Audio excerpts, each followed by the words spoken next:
Hello everyone, thank you for tuning in again to another episode of CivilianTacticalWeapons.com.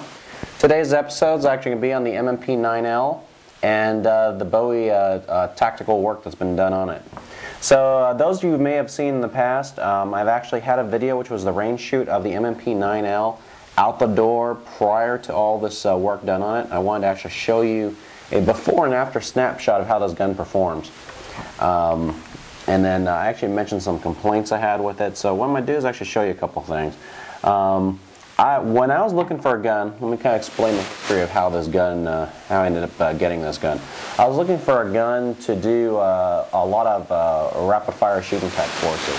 I needed something in a 9mm. A couple of reasons. One, cost of the bullets, of course, and secondly, the recoil of when you're doing very, very rapid fire shooting. A 9mm is better than a 45 for those types of drills. In general, I actually use 45s on my concealed carry guns, defense guns. I'm a 45 across the board on everything.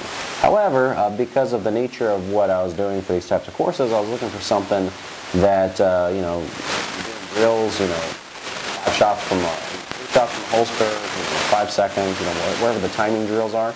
The 9mm were really much better suited for that. So what I originally was looking for was actually a Glock 34. A lot of you know kind of my obsession with H&Ks and Glock pistols, so I really thought the Glock 34 was the handgun for me. And then what happened was someone introduced me to their M&P, and I've actually seen the M&Ps in the past. Factory M&Ps did not like them at all. And then my friend had an M&P 9, straight M&P 9 with the trigger work, and actually shot that one compared to a Glock. And even though it was not a long slide edition M&P, I did some serious shooting with that before. So what I decided to do was to take the next version up from the M&P 9, which is the 9L, and then go ahead and see how that performance was with all of the same trigger work done on it.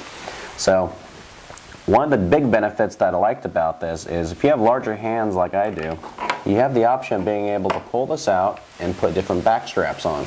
They include different back straps on to adjust the grip size. I have a larger grip, and what I like to do is have the grip as large as possible so that just the tip of my finger is actually pulling the trigger. I had some person complain that I had small fingers or something like that. I don't know what the hell they're talking about. I actually adjust my guns and my grip to make sure that I'm just touching the tip of the trigger. That's actually proper trigger pull. I never thought I'd have to really talk about this on the site, but since someone was complaining about this, I'll explain why I shoot that way. If you actually shoot with your finger over the trigger like this, I'll show you from the side, what happens is there's a natural motion of when you pull. I mean, of course I'm over-exaggerating this, but what happens is you actually pull the gun a little bit to the left. If your trigger pull is so that you just have the tip of your finger pulling the trigger straight back, what happens is you have the absolute perfect trigger control. The problem with the M&P from the factory is that the triggers are actually very, very sloppy triggers. In fact, I'm not the only one telling you this. You can read it on forums all over the place.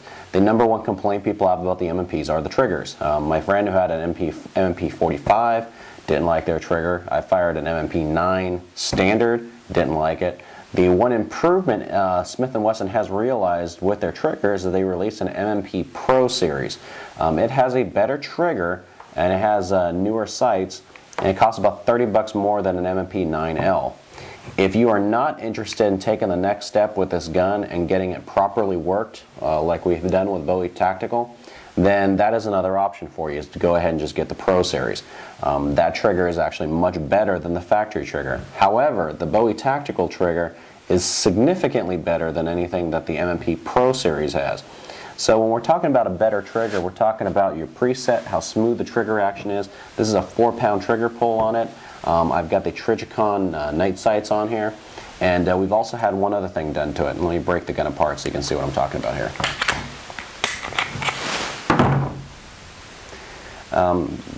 Probably this is not going to show up on the video real well, so let me just talk about it. What happens is within a barrel you have something called, a lot of people call this a feed ramp. What happens is at the very bottom is actually where the bullet comes up from Let me do this for you. Can't really see inside the gun. What happens is the bullet comes up and is pushed along this feed ramp. And the feed ramp is what happens is it slides it into the barrel like that. These are snap caps. You guys have seen the videos on this. You probably know what these are. So these aren't real bullets. What happens is it slides right up into this area. What's been done here is this whole one is actually polished to a mirror finish. This is part of a reliability work. It's a $25 add-on to the trigger work. But what it does is it makes this a mirror finish. I mean, this is ultra smooth. I mean, and what it does is it makes us go through into the barrel as smoothly as possible. So that's $25. The trigger work itself is about $100 for the LX trigger. Bowie offers 3 different triggers. You can look on the website and decide on the one that works best for you. The other work that's been done, it was the sights themselves. I think the Trigicon night sights, bought and installed at the point, does it all for you. Was about $100, I think. So what you're doing that when you start including the shipping and handling, getting the gun out both ways, your total cost of this is about $300 onto the gun. So you're taking a gun that costs $600, add another $300 on the gun, and this is really a $900 setup. It's definitely worth it. In fact, this gun now, I feel much more comfortable and happier owning this compared to a lot of the other, most of my handguns are about $1,000 range. This takes, this $600 gun and really move it to that next category. So if you want to go ahead and look for, and you're real serious about wanting to get a really nice 9mm handgun that you want to do for some serious target shooting, maybe even you may even consider doing plate runs, kind of some of these more rapid fire type shooting exercises. This is actually an excellent option for that.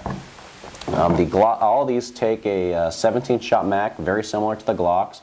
Of course, that depends on what state you live in, so you may be in a state that restricts you to only 10-shot mags. The magazines are very easy to come by. These are not hard magazines to find. I think they retail for $50. I bought this one for $43 at a gun show or something. And it's actually a very good gun. So if you actually take a look at Bowie Tactical, which is actually, I'll show you the website's actually listed in the article that's sitting on the website. Bowie Tactical actually did all this work, and you'll actually be able to see other works they do. They also do other guns. So I think they also do the Springfield XDs and also Glock series of pistols. But this M&P work is absolutely top-notch for them.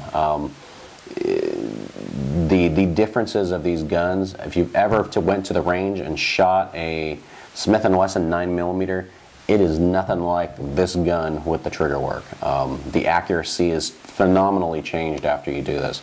But if $900 on a gun is not really your cup of tea, and you don't want to spend the money and time on all of this, what you can go ahead and do is just get the M&P Pro Series, which will cost you an extra $30, be about $630 street price, and that'll get you fairly close to this. But I really recommend you actually go with the full-blown work from Bowie Tactical with an M&P 9L, and you'll have a very happy shooting experience. Anyways, if you have any questions, please email me at info@civiliantacticalweapons.com, and I'll see you next week's episode.